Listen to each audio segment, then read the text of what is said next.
Kaunti ya Tana River ni mojawapo ya kaunti 12 nchini ambazo zitafaidi vituo vipya vya msaada wa kibinadamu kupitia shirika la Msalaba Mwekundu. Akiongoza sherehe ya uanzilishi rasmi wa mradi huo, Vanant Digila, mkuu wa operesheni katika shirika hilo, amesema kituo hicho kitahudumia ukanda huu kuratibu makabiliano dhidi ya majanga kuu na kuhifadhi vifaa vya msaada kwa angalau familia 10,000. This hub is intended to enhance the capacity of Kenya Red Cross, of course working in collaboration with the county government of Tana River, to be able to respond in a more enhanced manner. Because ordinarily we usually do first line response at the county level, but now we want to enhance so that we can be able to do what we call secondary response. This is where we have enhanced effects of the hazards, either in terms of intensity or the number of people who have been affected.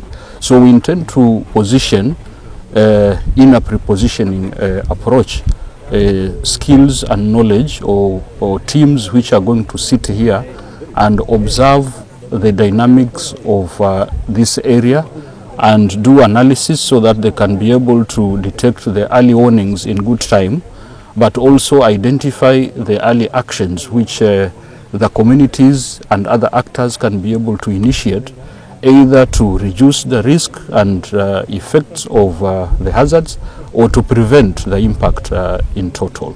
With that, we want to be able to support up to 10,000 families or households which are going to be affected, or we are going to preposition materials to support up to 10,000 households which are affected by the major disasters in this area. Kaimu katibu wa kaunti Bi Mwanajuma Iribae amebaini kwamba kituo hicho kitakuwa na manufaa kwa jamii za kaunti Tana River, kwani imekuwa kikumbwa na misururu ya majanga asili kwa muda mrefu. Kujengwa kwa hii humanitarian hub hapa ni success kubwa kwa county government ya Tana River, kwa sababu ninaamini ya kwamba once ikiwa operational itasaidia si Tana River peke yake, lakini hii region ambayo tuko nayo hapa. Itasaidia watu walioko upande wa Garissa, itasaidia watu ambao wako Kilifi na hata Lamu, kwa sababu sisi tunajivunia kwamba ardhi tuko nayo.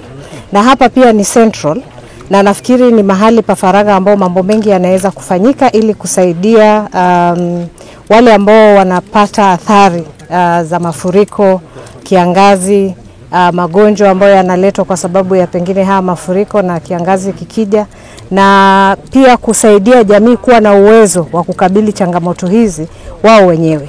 Kaunti zingine ambazo zitajengewa vituo sawia ni pamoja na Lamu, Garissa, Mandera, Isiolo, Moyale, Turkana, Kiambu, Samburu, Narok, Busia na Baringo.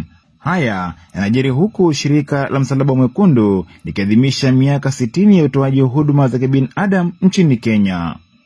Dennis Maithia, KYTV, Jini Hola, Kaunti ya Tana River.